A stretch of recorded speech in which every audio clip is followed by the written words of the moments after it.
Puncak arus balik Lebaran terjadi pada Senin malam. Sejumlah wilayah mengalami kepadatan baik dari gerbang tol Cikatama juga wilayah lainnya. Kakor Lantas Polri melakukan patroli bersama tim urai menggunakan sepeda motor meninjau langsung pergerakan arus balik Lebaran di jalur tol Jakarta Cikampek. Ditemukan berbagai hambatan saat arus balik. Salah satunya yakni di jalur kontraflow juga terdapat beberapa kendaraan yang mengalami gangguan dan berhenti di bahu jalan yang berdampak pada kepadatan arus lalu lintas. Namun karena ada hambatan, ya beberapa hambatan, ada bottleneck, jadi juga mengakibatkan perlambatan sehingga tadi di kilometer 62, kemudian 66 pertemuan Cipularang Bandung, ini juga ada perlambatan, mendapatkan gangguan ya di bahu jalan. Tadi kita patroli juga ada beberapa kendaraan yang mendapatkan gangguan, ada juga masyarakat yang ingin menuntaskan kewajibannya yang nggak bisa diwakilkan ya, kemudian ada yang sudah kelelahan. Jadi kita tadi himbau ya untuk yang lelah silakan istirahat di keluar exit tol Karawang Timur tadi ya, itu sudah tinggal 500 meter sebenarnya. Menteri Perhubungan Budi Karya Sumadi menambahkan, pentingnya para pemudik tidak memaksakan diri untuk melanjutkan perjalanan jika persediaan bahan bakar hampir habis. Harus mempersiapkan kegiatan mudik itu dengan baik. Saya barusan dapat informasi bahwa ada yang bensinnya habis gitu ya. Jadi kalau sampai Semarang ya keluar Semarang dulu isi bensin ya, atau keluar Cirebon isi bensin. Karena kalau mereka itu terus jalan, mereka nggak dikenakan charging tambahan, ya. Keluarlah dulu sana sambil istirahat, sambil makan, dan dengan itu dilakukan, maka rest area dan juga katakan yang menghalangi di bahu jalan itu tidak terjadi. Memang kita tidak bisa pungkiri bahwa istirahat penting untuk tidak letih ya, tapi kalau kita memanfaatkan mampir di kota-kota itu, kita restnya lebih panjang, bisa mungkin ngopi dan sebagainya, tentu ini membantu apa yang dilakukan malam ini. Sementara, Kapolri Jenderal Listio Sigit Prabowo mengingatkan, menyusul kebijakan bekerja dari rumah atau work from home yang dikeluarkan Menko PMK menjadi evaluasi tambahan agar para pemudik tidak pulang secara serentak. Walaupun jumlah yang mudik dan yang balik jauh lebih tinggi, namun sampai saat ini semuanya masih bisa kita kelola dengan baik. Tadi dilaporkan oleh Dirut Jasa Marga bahwa di hari ini H+3 dan H+2 dari sisi pengelolaan yang ada jumlah yang balik ini termonitor bisa terurai dengan adanya keputusan WFH. Tentunya pelaksanaan mudik tahun ini menjadi evaluasi ke depannya untuk tahun berikutnya. Masyarakat berharap mudik akan tetap nyaman dan juga aman. Tim Liputan Kompas TV. Saudara, puncak arus balik Lebaran terjadi pada Senin malam tadi. Baik dari Kementerian Perhubungan maupun kepolisian mengklaim mudik tahun ini berjalan baik meski ada beberapa titik kemacetan. Lalu bagaimana sebenarnya evaluasi mudik di tahun ini dan bagaimana sebenarnya para pemudik melakukan perjalanan ini agar tetap aman dan juga nyaman? Kita akan membahasnya dengan sejumlah narasumber di pagi hari ini yang sudah hadir di studio. Ada Mas Anjar Leksana yang merupakan praktisi otomotif. Selamat pagi, Assalamualaikum Mas Anjar. Waalaikumsalam Mbak. Ya, dan juga ada melalui sambungan Zoom, sudah ada Marketing and Communication Department Head Jasa Marga, ada Mbak Faiza Riani. Selamat pagi, Assalamualaikum Mbak Faiza. Waalaikumsalam, selamat pagi Mbak Disti dan Mas Anjar. Ya, saya tahu betul begitu ya, Jasa Marga, polisi, dinas perhubungan ini benar-benar lagi sibuk banget nih beberapa hari terakhir begitu, bahkan sampai semalam ya Mbak Faiza.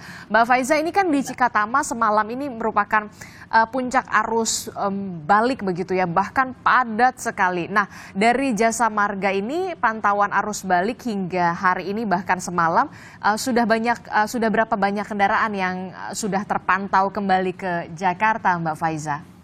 Ya, betul Mbak Disti. Memang kemarin di hari Senin kami mencatat peningkatan yang cukup signifikan, khususnya di Jalan Tol Jakarta Cikampek, yang memang sebenarnya bebannya ini tidak hanya yang disebutkan tadi gitu ya, itu melalui gerbang tol Cikampek Utama. Tapi memang kami mencatat adanya pertemuan lalu lintas gitu ya, dari arah Trans Jawa melalui gerbang tol Cikampek Utama dan juga dari arah Bandung Mbak Disti gitu ya. Ini ada gerbang tol Kalihurip Utama. Nah, memang dari dua gerbang tol ini kami mencatat kemarin merupakan arus mudik tertinggi gitu ya, yang merupakan puncak di tanggal 15 April. Ini kami mencatat sekitar 162.000 kembali dari arah timur gitu ya, dari kedua gerbang tol tersebut. Ini meningkat 198% dari normal.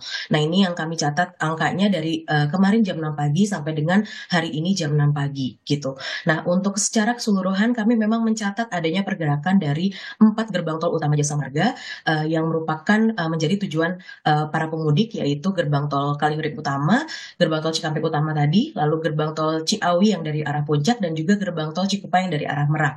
Nah, dari 4 gerbang tol ini kami mencatat dari 10 sampai 18 April mendatang gitu ya, akan ada sekitar 1,8 juta kendaraan yang akan kembali ke Jabotabek. Nah, sampai dengan kemarin di 15 April itu kami mencatat baru 1,2 juta kendaraan yang kembali gitu ya. Jadi masih ada sekitar 600.000 dan ini sekitar 34% dari total prediksi kami Mbak Adisti. Jadi kami melihat untuk arus balik ini masih bergerak gitu ya Mbak, tapi sampai saat ini Jasa Marga mencatat lalu lintas tertinggi terjadi pada kemarin itu sejumlah 162.000 yang ke arah yang merupakan kendaraan lalu lintas dari arah timur menuju arah Jakarta. Demikian Mbak Adisti. Oke, luar biasa. Jadi memang puncak arus baliknya itu memang sudah terjadi kemarin begitu ya sampai malam tadi. Tapi ternyata masih banyak juga nih yang berencana untuk balik ke Jakarta, Jabodetabek ini mungkin baru hari ini juga ya Mbak Faiza ya.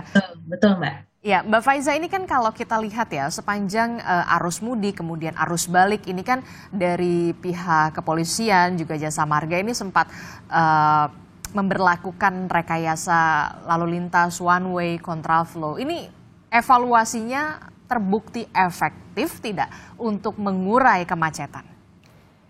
Ya, Mbak Disti, jadi memang Jasa Marga pada prinsipnya mendukung rekayasa lalu lintas yang sudah diberlakukan oleh pihak kepolisian, baik itu yang kemarin berlangsung di Jalan Tol Trans Jawa maupun di Jalan Tol Jakarta Cikampek itu sendiri gitu ya.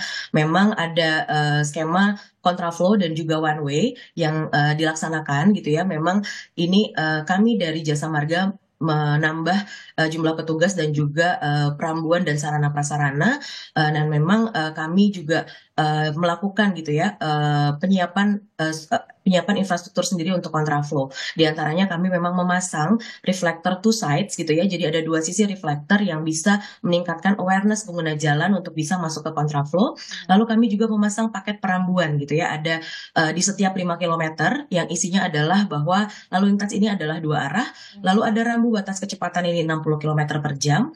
Lalu dilarang mendahului, ada warning lamp juga, dan juga ada rambu peringatan bahwa lajur kontraflow ini hanya untuk kendaraan kecil gitu ya. Nah, kami juga menempatkan traffic cone. Ini antar traffic cone-nya adalah 10 meter, di mana setiap 2,5 km kami memasang water barrier yang lebih rapat untuk bisa menertibkan kendaraan untuk kembali ke jalurnya gitu ya, karena takutnya ada yang terlalu kanan atau terlalu ke kiri.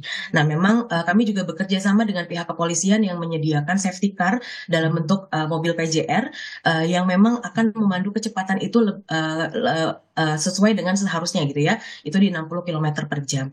Nah, memang infrastruktur kontraflow yang dipersiapkan oleh pihak kepolisian dan juga pihak Jasa Marga ini harus didukung gitu ya Mbak Disti dengan keselamatan berkendara, perilaku berkendara dari pengguna jalan itu sendiri. Nah, memang kami melihat kemarin evaluasinya masih banyak tadi disebutkan bahwa ada kondisi darurat gitu ya, yang memang harus melakukan berhenti di kontraflow sehingga mereka berhenti di bahu bagian dalam. Nah ini cukup menjadi cukup menjadi titik kepadatan juga kemarin gitu ya, karena memang seharusnya di lajur kontraflow itu harus dipastikan kendaraan maupun pengendaranya dalam kondisi prima gitu. Jadi untuk yang lelah atau mengantuk itu kami sarankan, kami imbau untuk tidak masuk ke lajur kontraflow tapi mengambil lajur normal untuk menggunakan fasilitas rest area.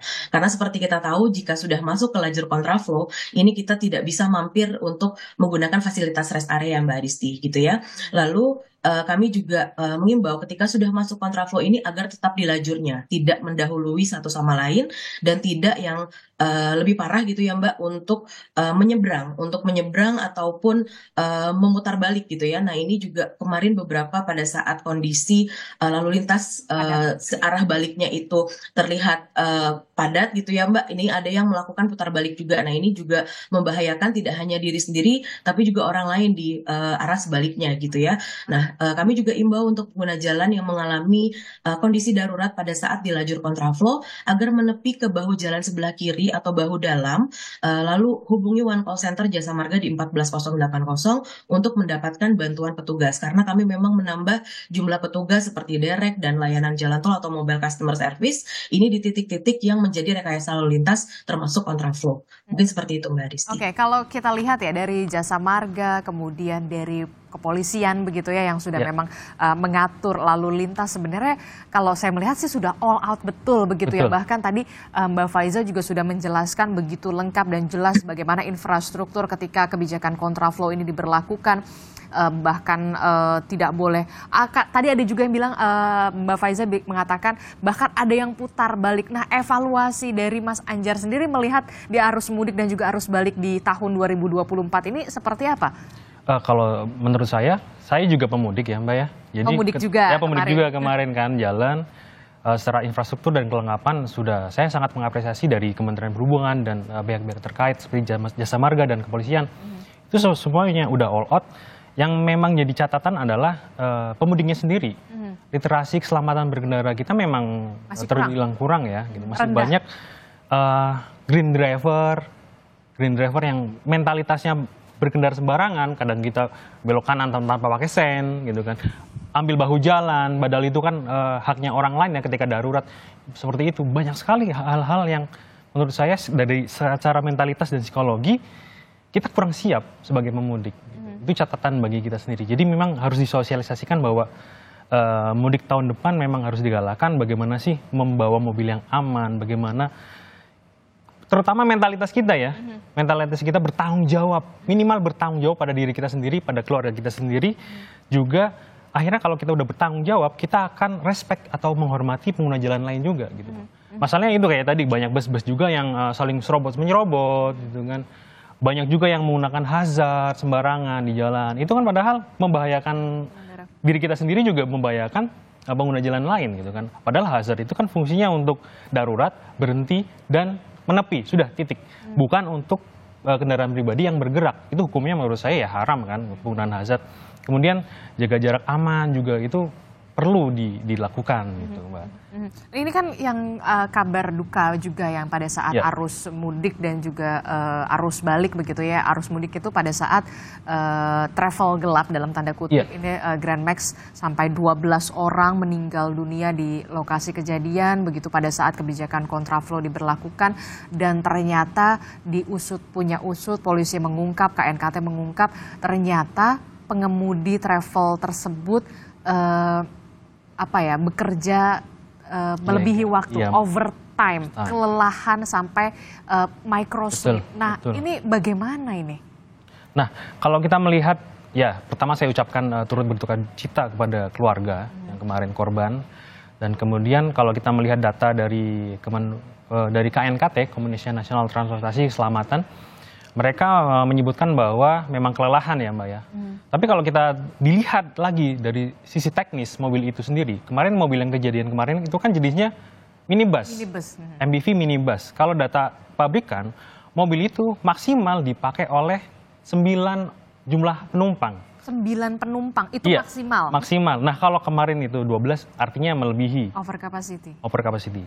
Terus kemudian kalau kita lihat lagi mobil yang kemarin, itu ternyata daya tampungnya, muatannya itu 720 kg. Dan ternyata Itu penumpang dan barang. Nah, kita harus menunggu hasil investigasi lebih lanjut dari KNKT, apakah terjadi overload atau tidak. Kita harus menunggu lebih detail. Nah, tapi kalau misal terjadi overload, itu yang sangat membahayakan, gitu kan. Overload itu artinya, iya beban mobil lebih, kinerja suspensi jadi tidak optimal, jadi tidak standar lagi. Terus mobil satu gampang oleng kalau kita overload.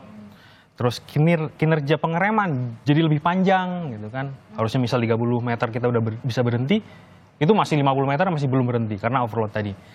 Terus kemudian koreksi setir ketika terjadi overload itu makin susah loh, Mbak. karena berat kali ya? Iya, mungkin bebannya berat. Ya itu koreksi setir harusnya kita misal mau belok kanan gitu kan, misal mau nyalip gitu kan. Kita jadi over jadinya. Bahkan bisa terjadi oversteer, understeer kayak gitu, Mbak. Gitu kan. Nah, itu bahaya-bahaya yang menurut saya perlu disosialisasikan sebagai bagian dari evaluasi mudik Tahun depan. Tahun depan juga diperhatikan lagi gitu. Oke, itu saja sudah kelebihan muatan, harusnya cuma 9 orang, begitu Iya. diisi 12 orang. Belum lagi kemudian biasanya kan kalau mudik tuh banyak banget bawaannya, bahkan kardus-kardus itu Mbak. saya tidak bisa membayangkan di dalam seperti apa begitu ya. Harusnya kalau mobil itu misal 720 kg gitu, misal diisi dengan 9 orang, itu kapasitas maksimal orang dewasa katakanlah ya. Itu bobotnya orang itu akumulasi katakanlah 500 kg. Artinya mobil itu mampu menampung 220 kg saja. Nah, kita harus menunggu hasil investigasi dari KNKT nih, apakah ada indikasi overload atau tidak.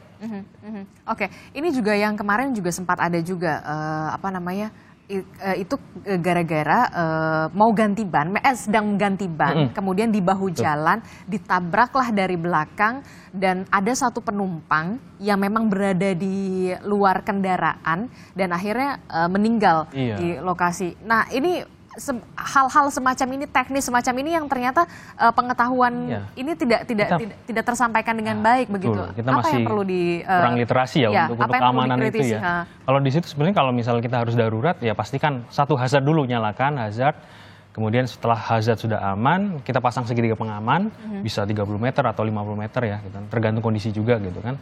Kalau memang bawa banyak penumpang, kalau memang harus di dalam, ya di dalam. Tapi kalau lebih aman lagi sebetulnya di luar semua, takutnya ada tubrukan dari belakang atau kejadian yang tidak diinginkan kan.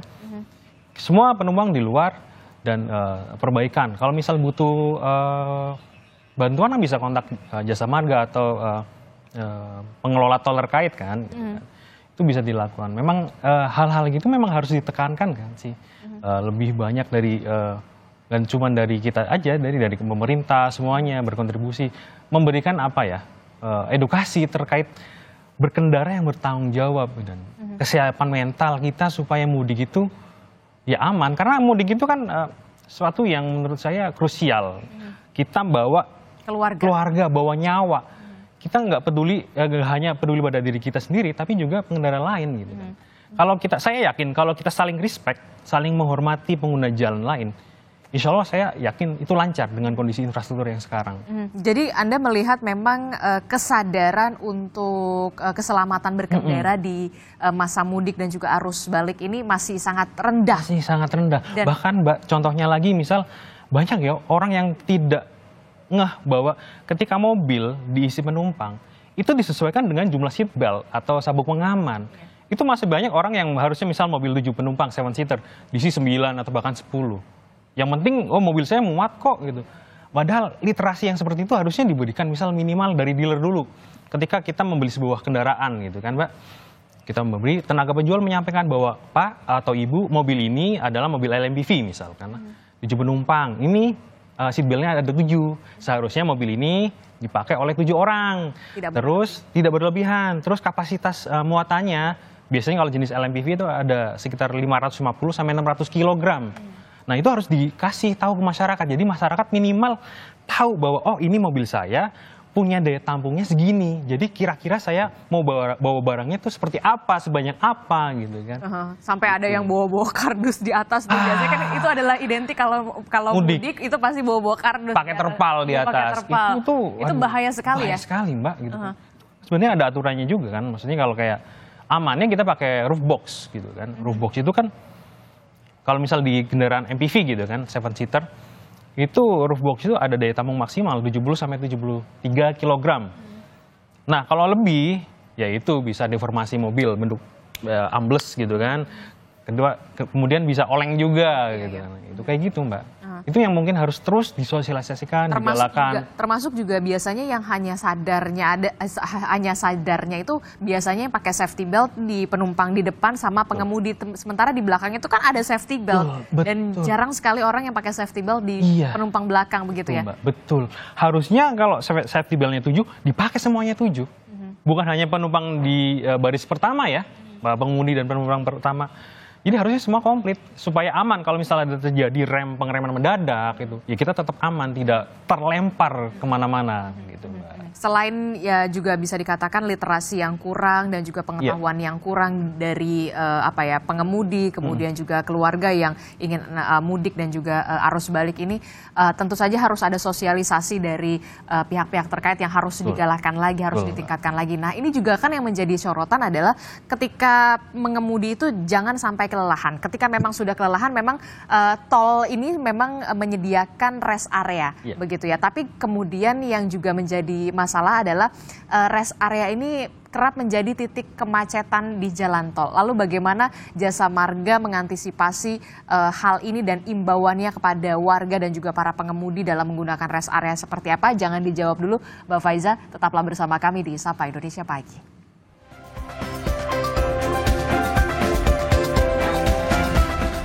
Terima kasih Anda masih bersama kami di Sapa Indonesia Pagi membahas evaluasi arus mudik dan juga arus balik yang bisa dikatakan angka pemudik di tahun ini yang menggunakan jalur tol ini sangat meningkat begitu. Masih bersama saya ada pengamat otomotif, ada Mas Anjar, kemudian dari Jasa Marga juga ada Mbak Faiza. Mbak Faiza, ini kan kalau kita lihat ya kena macet juga di jalan tol begitu kan, faktor kelelahan menjadi pasti lelah lah ya, siapa yang nggak lelah begitu di arus mudik kali ini. Nah ini rest area ini memang sudah disiapkan di jalur tol, namun rest area ini kerap menjadi titik kemacetan di jalan tol. Nah bagaimana Jasa Marga mengantisipasi hal ini dan imbauan Jasa Marga untuk para pengemudi dalam menggunakan rest area seperti apa? Apakah memang ada waktunya 15 menit atau 30 menit, seperti apa Mbak Faiza?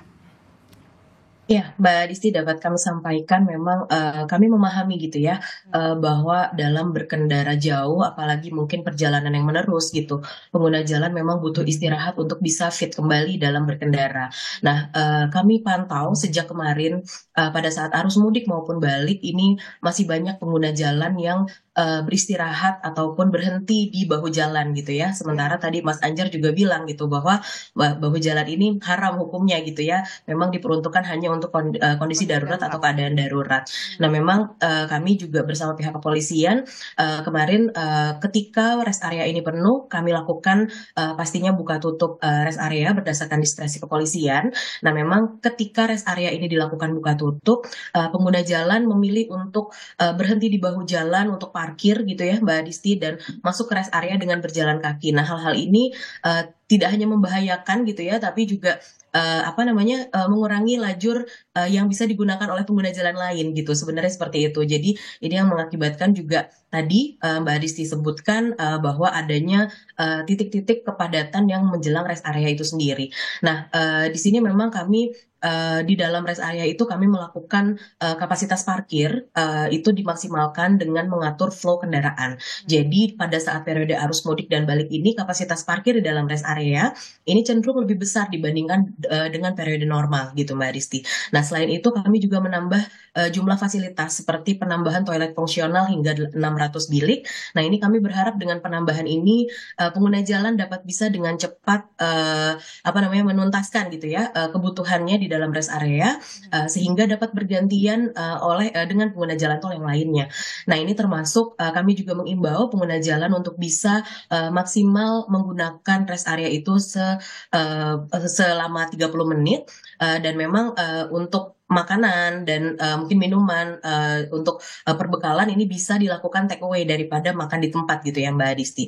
Nah, memang untuk terkait dengan tadi di bahu jalan dan sebagainya ketika dilakukan rest area penutupan, nah ini kami imbau untuk bisa melakukan istirahat di rest area selanjutnya, ataupun jika rest area selanjutnya penuh, ini yang mungkin pengguna jalan masih banyak belum tahu Mbak Adisti gitu ya, cenderung di tarif jalan tol Trans Jawa ini memang diberlakukan sesuai dengan tarif perjalanan yang ditempuh. Jadi misalnya pengguna jalan kami imbau untuk bisa keluar ke akses-akses tol terdekat gitu ya, mencari SPBU terdekat gitu ya untuk keluar akses tolnya. Lalu mungkin ada kuliner lokal untuk bisa dinikmati gitu ya Mbak Adistia. Nah, ini yang kami imbau untuk bisa keluar akses tol terdekat, karena tidak perlu khawatir untuk tarif tol Trans Jawa itu tidak akan dibayarkan sama 2 kali Mbak Adisti. Jadi gitu, karena memang tarif ini diberlakukan untuk sesuai dengan perjalanan yang ditempuh. Jadi pengguna jalan tidak perlu khawatir, karena biasanya pengguna jalan ini takut bayar lagi.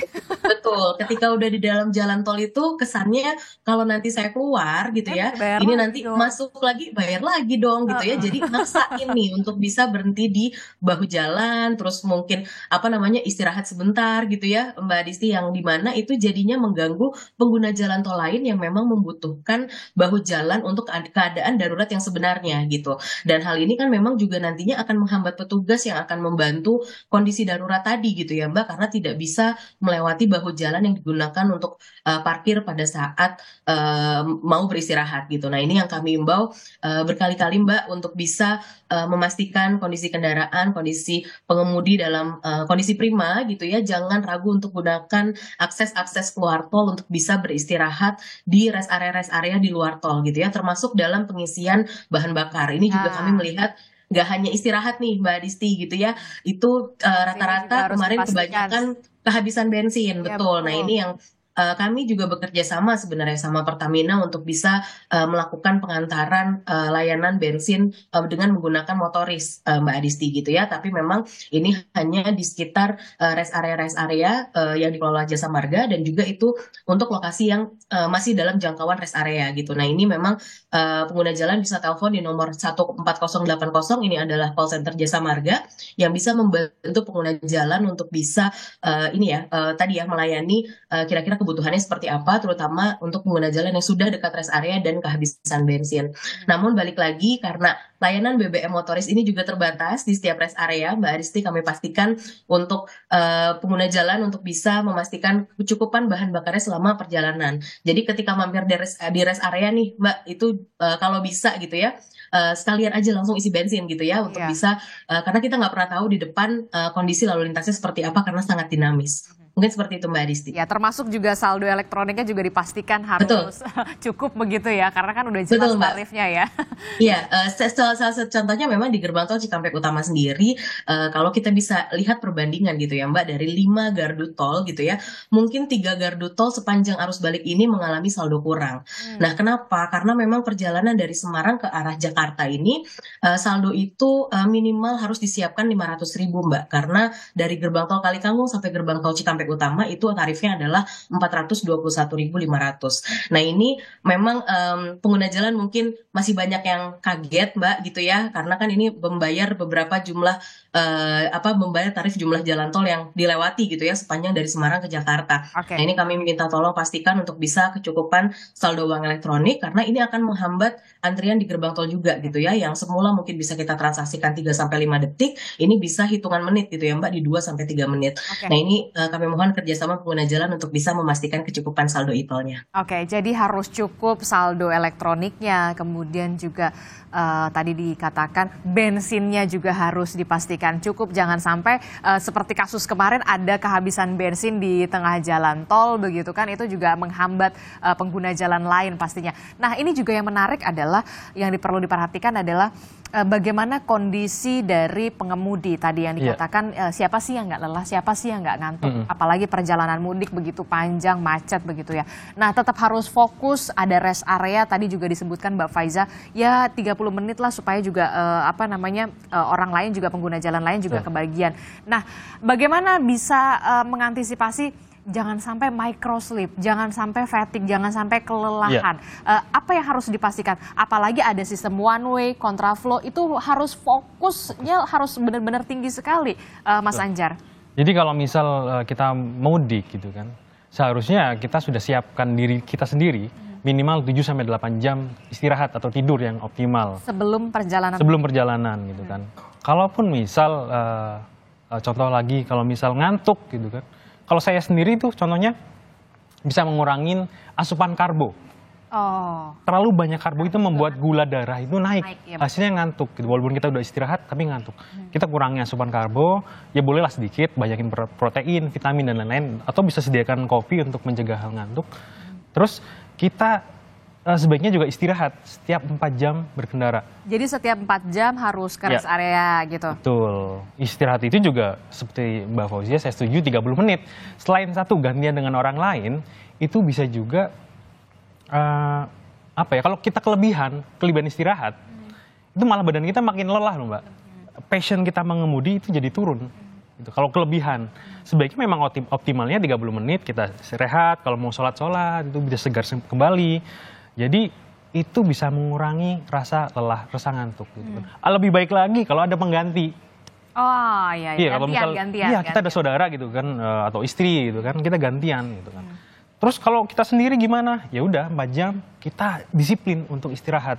Toh di posko di rest area itu banyak loh posko siaga yang disiapkan oleh beberapa pabrikan otomotif untuk kita istirahat. Bahkan ada kursi pijitnya juga ya kan? Betul, ada makanan, ada AC-nya. Itu gratis loh Mbak. Kita bisa ngecek juga kalau mobilnya sesuai dengan brandnya yang disediakan. Nah itu dimanfaatkan. Gratis. Itu dimanfaatkan, bisa ngecek mobil, ngecek tekanan, ngecek mesin dan lain-lain. Kalau ada problem, mungkin diarahkan ke bengkel terdekat. Gitu. Kalau misal nggak ada, ya udah jalan lagi. Terus yang penting lagi adalah mungkin bagi evaluasi buat pengguna bus, PO bus. Nah beberapa kasus kecelakaan berdasarkan data KNKT kemarin kan ternyata supirnya kan yang bermasalah kan. Kelebihan waktu kerja. Iya, terus ada lagi kasus lagi di KM berapa tuh, 300 sekian. Ternyata menurut KNKT supirnya cuma satu, harusnya ada cadangan. Oh, supir cadangan. Iya, dan mungkin. itu wajib nggak sih sebenarnya kalau misalkan. Baru imbauan ya sekarang ya. Okay. Mudah-mudahan ke depan ini jadi notis bagi kita semua, bagi pemerintah, bagi stakeholder terkait. Ke depan mungkin diwajibkan ya. Kalau khusus untuk musim mudik sekian ratus kilometer gitu kan, pengguna bus atau PO bus itu diwajibkan membawa 2 driver untuk ganti-gantian gitu kan. Ya kalau kita ngelihat kan kalau contohnya pesawat kan ada pilot dan co-pilot kan. Ya. Skillnya mereka berdua kan sama bisa menerbangkan. Nah bus juga harusnya begitu. Gitu. Kemarin kasus itu kan ternyata sudah ada cadangan tapi ternyata bisnya mengalami kendala jadi supir cadangannya itu dipakai untuk bis yang lain. Jadi sendirian dan mungkin kelelahan, faktor lain-lain. Jadinya hal-hal yang tidak kita inginkan gitu kan. Jadi memang harus itu kesadaran untuk lagi-lagi bertanggung jawab membawa gitu. Itu perlu disosialisasikan terus gitu. Gitu. Dan itu yang harus ditingkatkan ya, sosialisasi soal keselamatan berkendara dan juga termasuk tadi yang dikatakan sama Mas Anjar, bagaimana kita juga harus disiplin, tertib bersama pengguna jalan. Jadi jangan semaunya aja begitu ya. Iya, karena kan mengemudi itu full time job, Mbak. Banyak orang nggak ngeh bahwa mengemudi itu ya sepenuhnya mengemudi, tidak untuk melakukan hal yang lain gitu. Tidak sambil ngapain-ngapain lah gitu kan. Boleh kita ngobrol untuk menjaga supaya nggak ngantuk. Ngantuk. Bisa setel musik gitu kan. Atau bagi yang muslim banyakin sholawat. Zikir. Itu boleh, nggak masalah. Itu justru menenangkan hati, kita jadi pikiran terjaga gitu kan, fokus. Kalau misalnya ada provokasi kendaraan di depan gitu kan, paling yang green driver, kayak Land Rover yang kendaraannya udah pelan gitu kan, tapi ngambil lajur yang paling kanan gitu kan, harusnya itu untuk cepat kan. Nah itu yang masih kita banyak loh kemarin yang mudik, pengemudi green driver yang melakukan itu, Land Rover itu banyak sekali Mbak. Jadi kita semua harus lagi-lagi mensosialisasikan gitu kan. Dan mentalnya juga Mentalnya, mentalnya iya. memang harus ya kita mau mudik dan juga balik lagi Harus ini siap. dalam kondisi yang selamat ya sampai Iya. tujuan. Itulah yang Iya. kemudian penting sekali. Penting. Nah, itu juga saya juga kemarin juga di Simpang Gentong juga sempat macet itu gara-gara mobilnya tuh nggak bisa nanjak. Iya. Itu juga ya, kondisi mobil juga harus dipastikan Iya. benar-benar prima ya. Harus prima gitu kan. Kalau mau aman kendaraan pribadi udah, kalau mau aman bawa ke bengkel resmi. Sudah pasti itu pengecekannya komprehensif gitu. Karena kalau kita secara pribadi ada beberapa komponen yang kelewat gitu, misal kaki-kaki bocor lah atau ternyata ada cairan yang rembes itu kadang kita nggak ngeh. Memang paling aman ke bengkel resmi. Tapi kan kos lebih kan gitu. Ya nggak masalah, memang mudik itu Memang ya, harus menyiapkan segala sesuatunya, menyiapkan segala dananya, sesuatunya semuanya gitu. juga harus Karena benar-benar keselamatan dan nyawa itu tidak bisa digantikan dengan materi, ya kan? Itu yang mungkin masyarakat harus disadari bahwa oke nggak masalah lah, mudik itu memang pasti keluar duit banyak, pasti. Gitu. Kalau nggak mau keluar duit banyak di rumah aja. Di rumah aja Nggak usah jangan mudik. Nah itu dia. Terakhir Mbak Faiza, apa yang ingin disampaikan oleh Jasa Marga kepada para pemudik yang belum pulang dan untuk memastikan perjalanan mereka ini tetap aman dan juga selamat sampai ke tujuan supaya bisa bekerja kembali.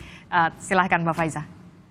Ya, Mbak Disti, jadi tadi meneruskan dari Mas Anjar gitu ya, kami memang mengingatkan pengguna jalan yang saat ini dalam perjalanan ataupun yang masih mau mempersiapkan perjalanannya, ini untuk bisa memastikan sekali lagi yang paling penting adalah kondisi pengemudi dan kendaraan dalam keadaan prima dan layak jalan gitu ya.